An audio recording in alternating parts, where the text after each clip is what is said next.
Muli po ay magandang araw mga minamahal nating mga kaibigan, mga kapatid, na kasama po naming nag-aaral ng ating lesson quarterly sa pamamagitan po ng Solid Rock Ministry. Kami po ay nagagalak na kayong muling makasama at atin po kayong binabati ng Happy New Year kasi patapos na po ang ating taon. Salamat po sapagkat kayo'y palaging nandiyan dyan na sumusuporta ng ating programa. Si Pastor Levi Perdon po ay babati din sa inyo. Happy New Year po mga minamahal mga kapatid. Sana po ay patuloy pa tayong magsama-sama sa pag-aaral ng salita ng Panginoon. At salamat sapagkat tayo'y magtatapos na ng taon. Happy New Year po sa inyong lahat. Sana po ang pagpapala ng Panginoon ay sumating lahat. At patuloy tayong magsama-samang lumago sa pananampalataya at kaalaman na ating pagbabahagi ng salita ng ating Panginoon. Okay, at kagaya po ng ating palagiang ginagawa, tayo po ay babati ng ilang mga pangalan na palagi po nating nakakasama sa programang ito. Noon pong nakaraang linggo, kami po ay nagdaos ng Southern Luzon Mission Retirees Retreat. At napag-alaman po namin ang ating palang dating Executive Secretary ng North Philippine Union Conference ay sumusubaybay din po sa programang ito. Ganon din po si Pastor and Mrs. Andres na mga dati rin pong mga opisyales ng ating union. At si Ma'am Virgie Cueto po. Alam ko pong siya atin ding nakakasama. Dito naman po sa ating probinsya, sa Camarines Norte, sa Daet Adventist Church po ay ang mag-asawang si Jose and Venus Tanay. Sila po ay sumusubaybay. Ang church po ng Vinson, ang Vinson SDA Church, na ito daw po ang kanilang ginagamit kapag sila ay nagre-review ng ating lesson quarterly.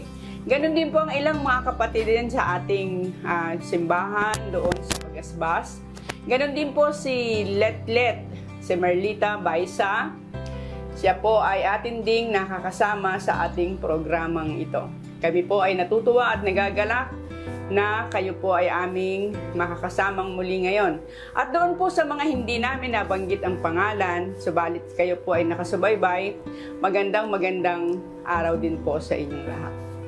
Tayo po ngayon ay nasa ika-13 topic na ng ating lesson na may pamagat pong ang katapusan ng misyon ng Diyos. At bago po tayo magpatuloy, si Pastor Levi Perdon po ay hihingi ng patnubay ng ating Panginoon sa pamamagitan ng pananalangin. Sige po, tayo ay manalangin. Ama po naming banal, sa oras pong ito, kami po ay muling lumalapit sa iyo na nagpapasalamat sapagkat sa loob ng isang taon kami po ay muli mong pinatnubayan, ginabayan, hanggang sa makarating po kami dito sa huling sanlinggo ng buong taon na muli ay magkakasama-sama kami mag-aaral ng iyong banal na salita. Amang banal, napakahalaga po ng aming pag-aaralan ngayon. Kaya kami po'y nakikiusap, linisin po nawa ang aming puso't isipan at patuloy na patnubayan kami ng banal na Espiritu at ipagkaloob po sa amin ang karunungan at kaalaman na nagbubuhat sa iyo at pananampalatayan na aming kinakailangan upang mapagtagumpayan namin ang lahat ng hamon ng sanglibutang ito. At kami haharap sa iyong matagumpay at makakasama mo magpasa walang hanggan.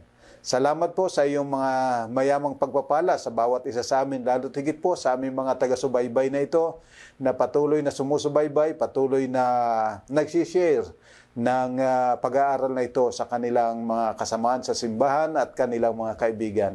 Ang patuloy nawa ng pagpapala, ipagkaloob sa kanila, lalo tigit sa papasok na panibagong taon. Ito po ang aming samutiling sa ngalan po ng aming Panginoong sa Jesus. Amen.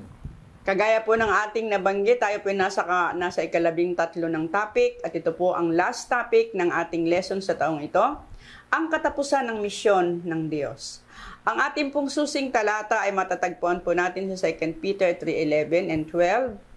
Yamang ang lahat ng mga bagay na ito ay mawawasak ng ganito, ano ngang uri ng pagkataong nararapat sa inyo sa banal na pamumuhay at pagiging makadiyos, na hinihintay at pinagmamadali ang pagdating ng araw ng Diyos. Ang aklat ng Apokalipses ay naghahayag ng pagkawalang karapatan ni Satanas upang mag-angkin ng sanlibutan ito. Dahilan rito ay kanyang pinagsisikapang lipulin lahat ang nagtatapat sa Diyos. Subalit sinasabi naman na si Kristo ay muling babalik upang lubusang iligtas ang mga tumanggap sa Kanya at sumusunod ng lubusan, patay man o buhay sa panahon ng Kanyang pagbalik. Inilalarawan din ang lubusang pagkawasak ni Satanas at lahat ng mga hindi nagtiwala sa Diyos, at ipinakikita rin ang pagsasauli ng lahat ng bagay na nawala dahil sa pagkahulog ni Adan at Eva.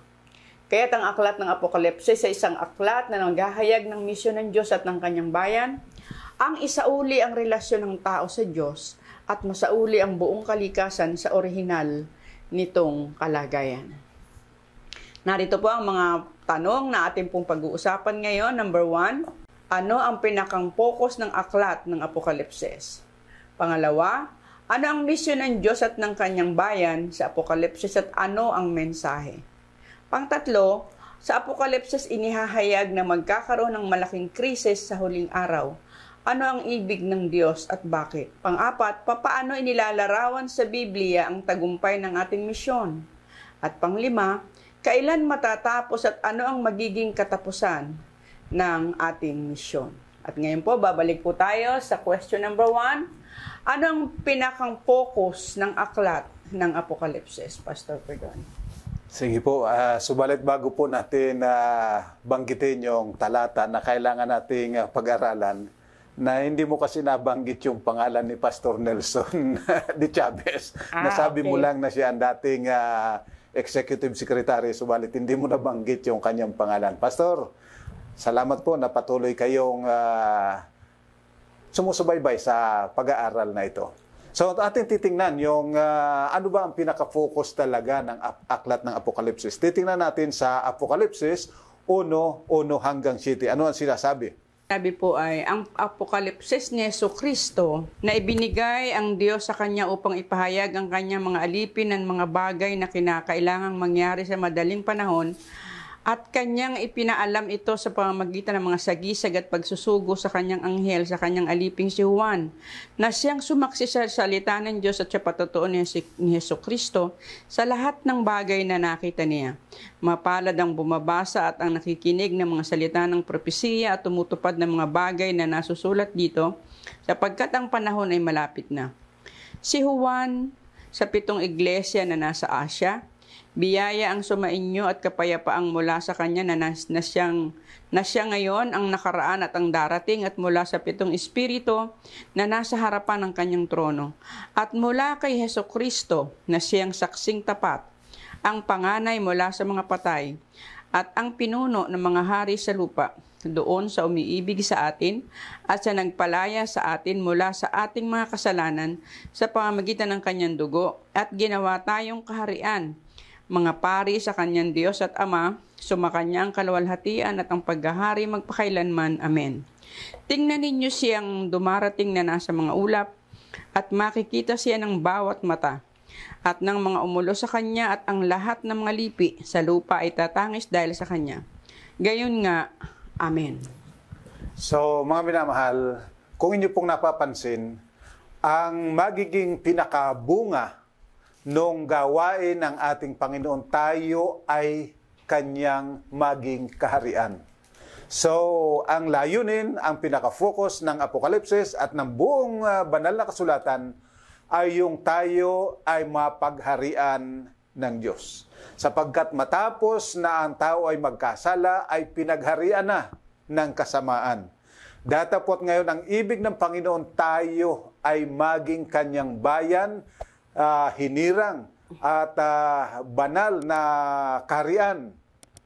Kaya nga, ang focus na kasama nito ay yung tayo ay maging mga saserdote o mga taong nagdadala ng pabalita ng kaligtasan na ipinagkakaloob ng ating Panginoong Diyos sa buong sanglibutan. So, ang layunin po, ang pinaka-focus ng buong banal na kasulatan, lalo't higit ng Apokalipsis, ay yung dumating ang panahon na tayo ay mapagharian ng ating Panginoon.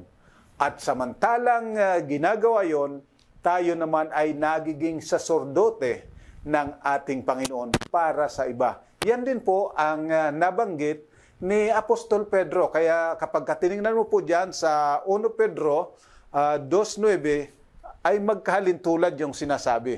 Ngunit kayo'y isang lahing pinili, isang maharlikang pagkapari, isang bansang banal, sambayanang pag-aari ng Diyos upang inyong ipahayag ang mga makapangyarihang gawa niya na tumawag sa inyo mula sa kadiliman tungo sa kanyang kagilagilalas na liwanag. So napakaliwanag na sinasabi na tayo ay tinawagan upang maging maharlikang pagkapari, at tayo ay maging kaharian at pinagaharian ng Diyos. So ito po ang layunin, na tayo ay pagharian ng Diyos. Sapagkat kagaya po ng nabanggit ko, mula nang tao ay magkasala ay pinagharian na ng kasamaan, pinagharian na ng dyablo. Dito po tayo ay hinihila ng Panginoon pabalik sa Kanya. At inilagay niya tayo na maging maharlika. Talagang napakahalaga yung nais ng Panginoon na mangyari sa atin. Maging hindi lang basta bayan, kundi maharlika, sapagkat tayo'y kalahi ng ating Panginoon, magkadugo, sapagkat si Kristo nabuhos ang dugo para sa iyo at para sa akin, para sa ating lahat.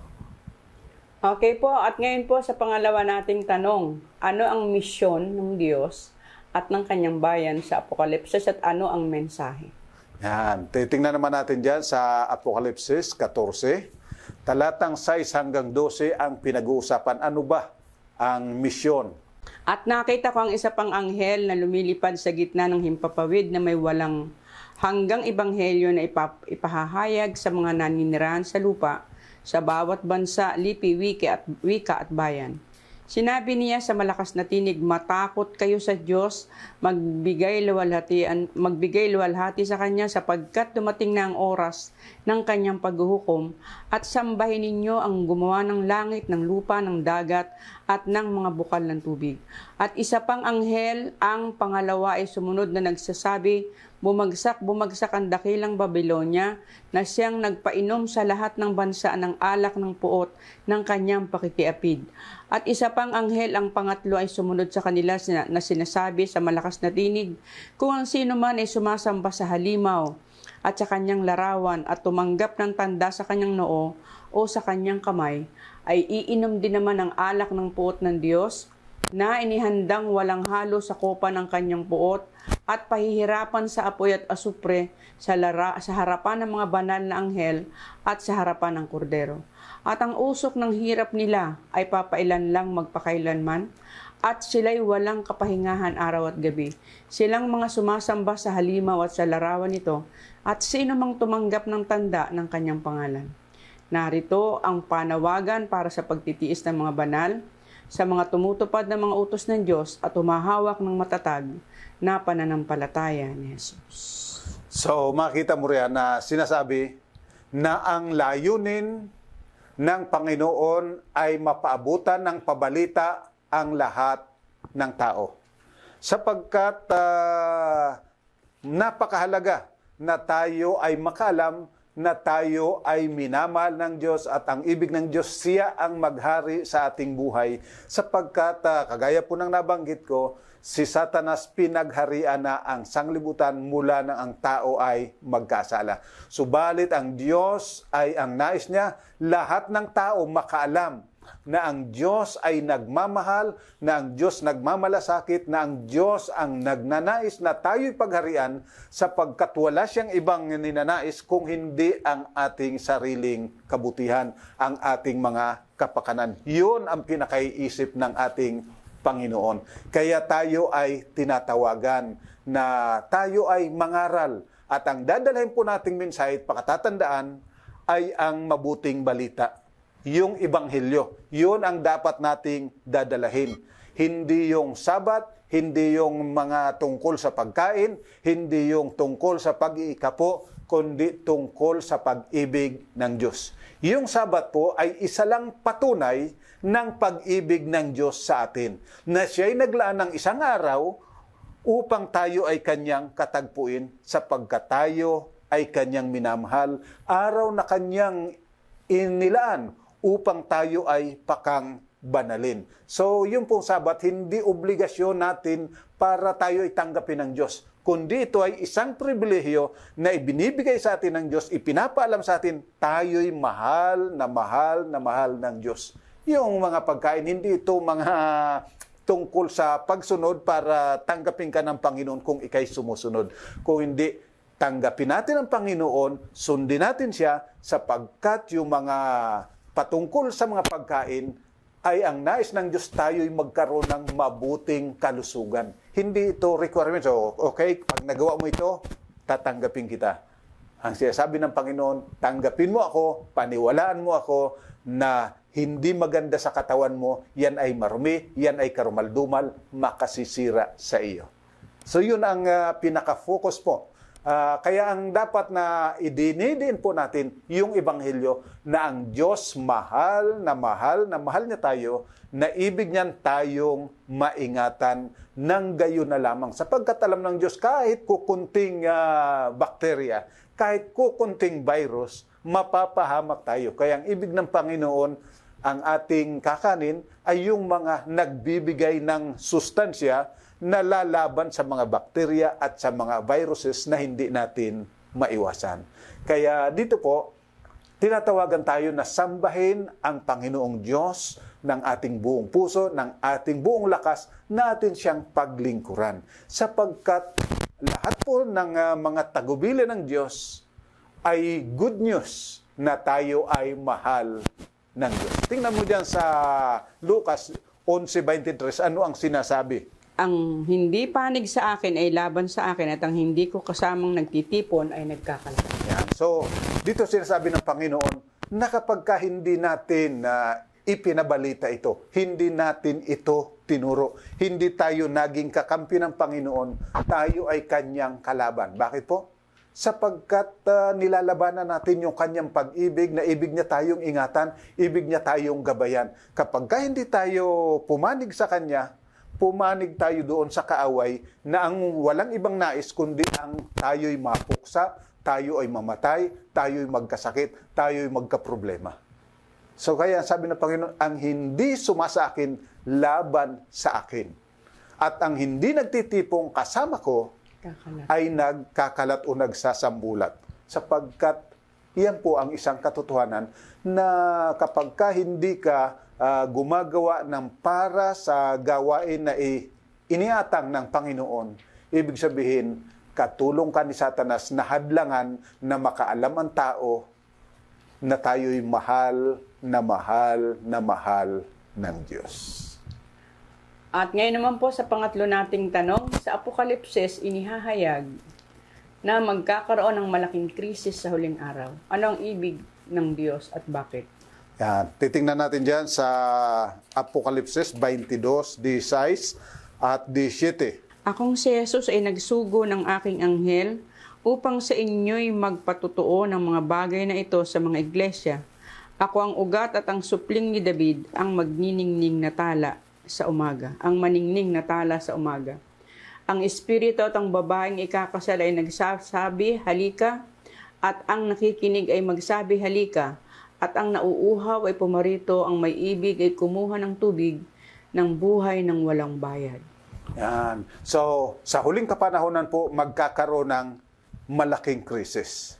Subalit, mayroon pong paanyaya ang ating Panginoon na tayo ay lumapit sa Kanya. At lahat daw po ng nakarinig ay magsabi, halika. So, inaanyayahan tayo sapagkat si Satanas gagawin niya ang lahat ng kanyang magagawa upang kumaari lipulin pati ng mga pinili. Subalit ang panawagan ng Panginoon, tanggapin ninyo ako.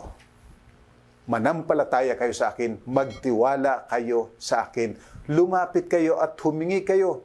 Kung kayo'y nahihirapan, lumapit kayo sapagkat mayroon akong tubig ng buhay na ipagkakaloob sa inyo.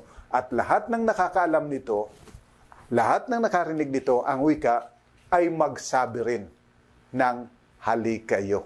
Sapagkat walang iba nais ang Panginoon, ang ating kaligtasan, ang ating pagtatagumpay laban sa kaaway na si Satanas. Tingnan mo pa diyan sa 2 Pedro 3, 9 ang sinasabi.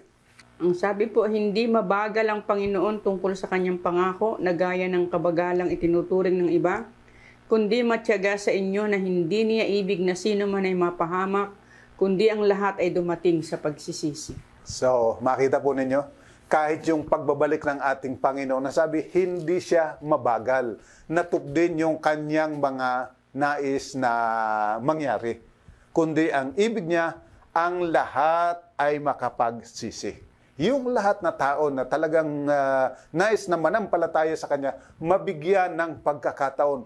Walang kahit na isa sa kaliit-liitan na hindi ibig ng Diyos na maligtas. Tayo pong lahat, ibig ng Diyos maligtas. Kaya nga napakahalaga na atin po talagang ipangaral ang Ebanghelyo sa abot ng ating mga kaya para magkaroon ng pagkakataon ng lahat na pumili kung tatanggapin o tatanggihan ang ating Panginoon. Tingnan mo po dyan sa sinasabi sa 1 Timoteo 2:4. Na nagnanais na ang lahat ng tao ay maligtas at makarating sa pagkakilala ng katotohanan.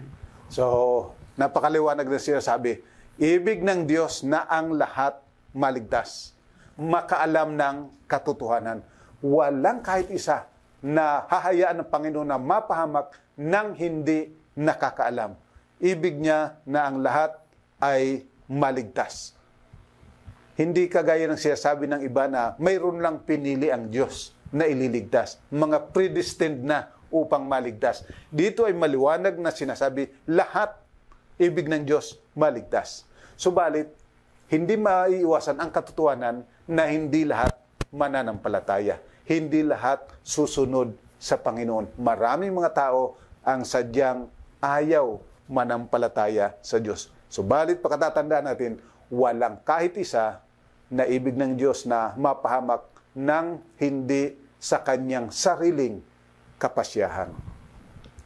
Okay po, sana po naging maliwanag ang ating mga talakayan ngayon. At pang-apat po nating tanong, papaano inilalarawan sa Biblia ang tagumpay ng ating misyon? Yan, titingnan natin dyan sa 2 Korinto 11:2, ano ang sinasabi? Ako'y nakakaramdam sa inyo ng makadiyos na paninibugho, sapagkat kayo'y itinakda kong mapangasawa ng isang lalaki na kayo'y maiharap ko kay Kristo bilang isang malinis na berhen. Ang nais ng Panginoon, tayo ay maiharap sa kanyang sarili rin na malinis na kagaya ng isang berhen.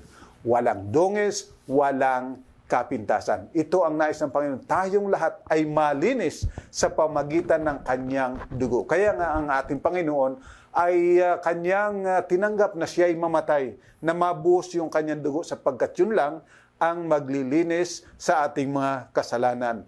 At kanyang isinugo ang banal na Espiritu upang malinis lahat ng ating mga kahinaan. Tingnan mo pa dyan sa Juan 10:27. Pinapakinggan ng aking mga tupa ang aking tinig at sila'y aking kilala at sila'y sumusunod sa akin. Yan. So dito sinasabi na yun talagang kanyang tupa.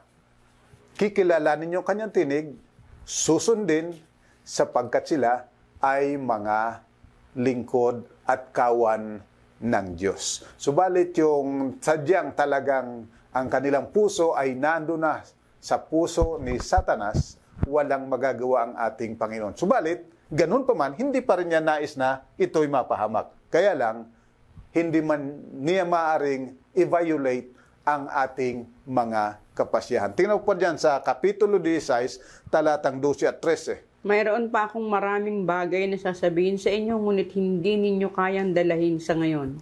Subalit kapag dumating na ang Espiritu ng katotohanan, papatnubayan niya kayo sa buong katotohanan sapagkat hindi siya magsasalita ng mula sa kanyang sarili kundi ang anumang bagay na kanyang marinig.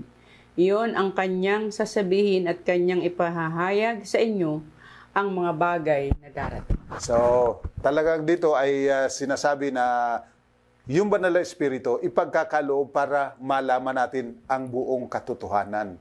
Sapagkat hindi maaari na nasa atin yung kasinungalingan, subalit tayo ay papasok sa kaharian ng Diyos sapagkat babangon muli ang rebellion, malibang tayo ay lubusan na nabago. Tingnan mo po dyan sa ikalawang Tesalonika 2:9 hanggang 11 ang sinasabi. Ang pagdating ng taong makasalanan ay ayon sa paggawa ni Satanas, may buong kapangyarihan at mga tanda at mga mapanlinglang na kababalaghan, at may lahat ng mapandayang kasamaan para sa mga napapahamak sapagkat tumanggi silang ibigin ang katotohanan upang sila maligtas.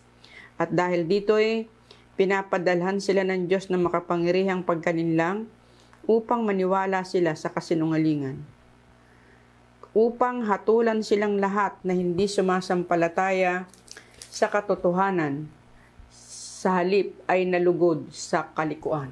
Yan. So napakaliwanag po na yung banal na espiritu talaga tayo ay aakayin upang tanggapin ang buong katotohanan. Sundin natin ang buong katotohanan.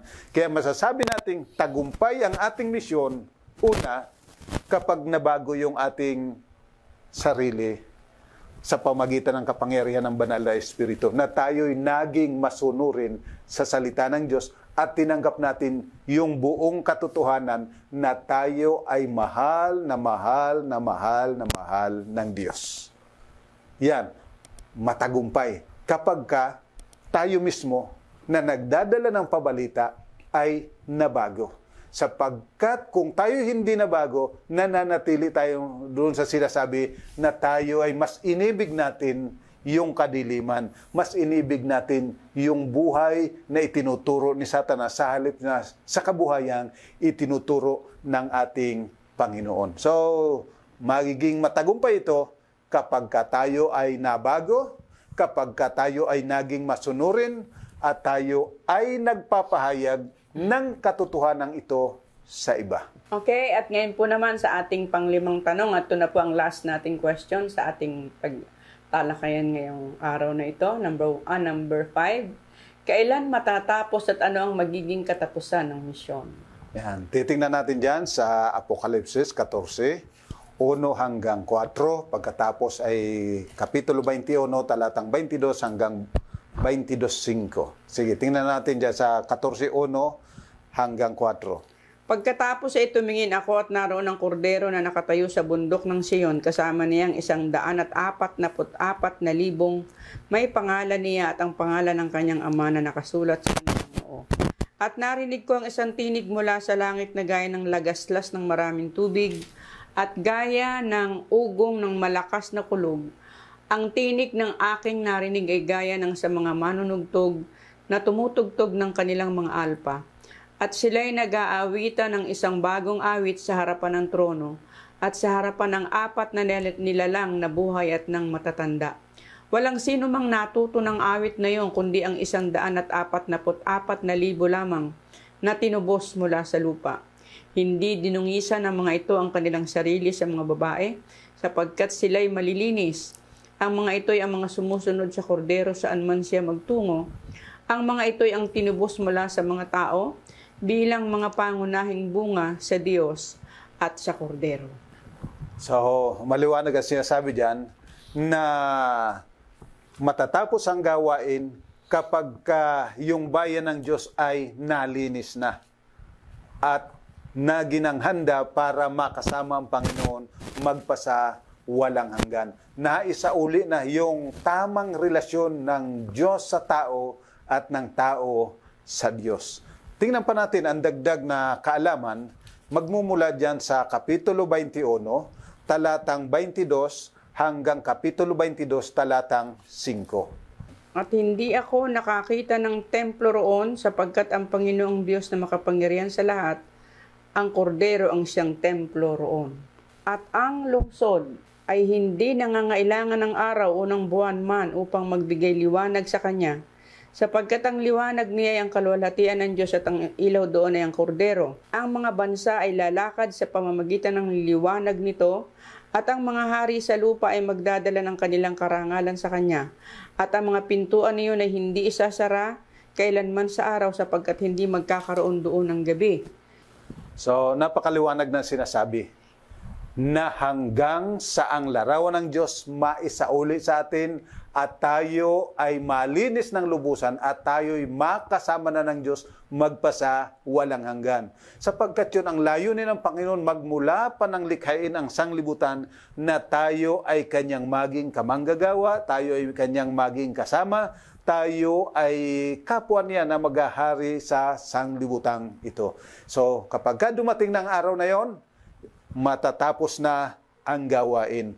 Tayo ay makakasama ng Panginoon na hindi na natin kinakailangan ang liwanag ng araw para tayo ay tanglawan sapagkat ang Panginoon tataang kasama natin at ang kanyang liwanag siya ang ating magiging pinakatanglaw. Hindi naman ibig sabihin mawawala na ang araw. Subalit hindi na natin, ang sabi diyan, kakailanganin para tayo ay liwanagan sapagkat magiging maliwanagan lahat sapagkat kasama natin ang Panginoon araw man o gabi.